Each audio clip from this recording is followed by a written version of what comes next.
ودخل معه السجن فتيان قال أحدهما إني أراني أعصر خمرا وقال الآخر إني أراني أحمل فوق رأسي خبزا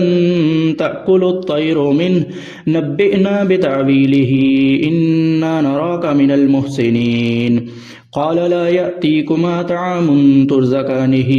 إلا نبأتكما بتأويله قبل أن يأتيكما ذلكما مما علمني ربي إني تركت ملة قوم لا يؤمنون بالله وهم بالآخرة هم كافرون واتبعت ملة آبائي إبراهيم وإسحاق ويعقوب ما كان لنا أن نشرك بالله من شيء ذلك من فضل الله علينا وعلى الناس ولكن أكثر الناس لا يشكرون يا صاحبي السجن أأرباب متفرقون خير أم الله الواحد القهار ما تعبدون من دونه إلا أسماء سميتموها أنتم وآباؤكم ما أنزل الله بها من سلطان إن الحكم إلا لله أمر ألا تعبدوا إلا إياه ذلك الدين القيم ولكن أكثر الناس لا يعلمون يا صاحبي السجن أما أحدكما فيسقي ربه خمرا وأما الآخر فيسلب فتأكل الطير من رأسه قضي الأمر الذي فيه تستفتيان وقال للذي ظن أنه ناج منهما اذكرني عند ربك فأنساه الشيطان ذكر ربه فلبث في السجن بضع سنين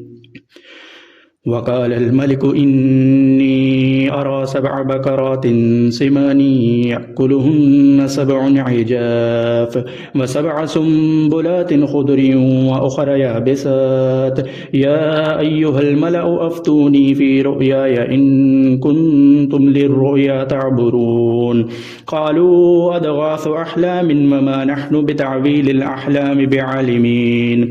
وقال الذي نجا منهما وادكر بعد أمة أنا أنبئكم بتعبيله فأرسلون يوسف أيها الصديق أفتنا في 7 بقرات سمان يأكلهن 7 عجاف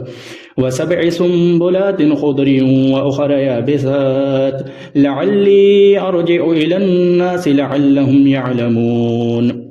قال تزرعون 7 سنين دأبا فما حصدتم فذروه في سنبله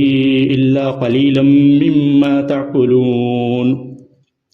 ثم يأتي من بعد ذلك 7 شداد يأكلن ما قدمتم لهن إلا قليلا مما تحسنون ثم يأتي من بعد ذلك عام فيه يغاث الناس وفيه يعصرون وقال الملك ائتوني به فلما جاءه الرسول قال ارجع إلى ربك فاسأله ما بال النسبة اللاتي قطعن أيديهن إن ربي بكيدهن عليم قال ما خطبكن إذ راوتن يوسف عن نفسه قلنا حاش لله ما علمنا عليه من سوء قالت امرأة العزيز الآن حصحص الحق أنا راودته عن نفسه وإنه لمن الصادقين ذلك ليعلم أني لم أخنه بالغيب وأن الله لا يهدي كيد الخائنين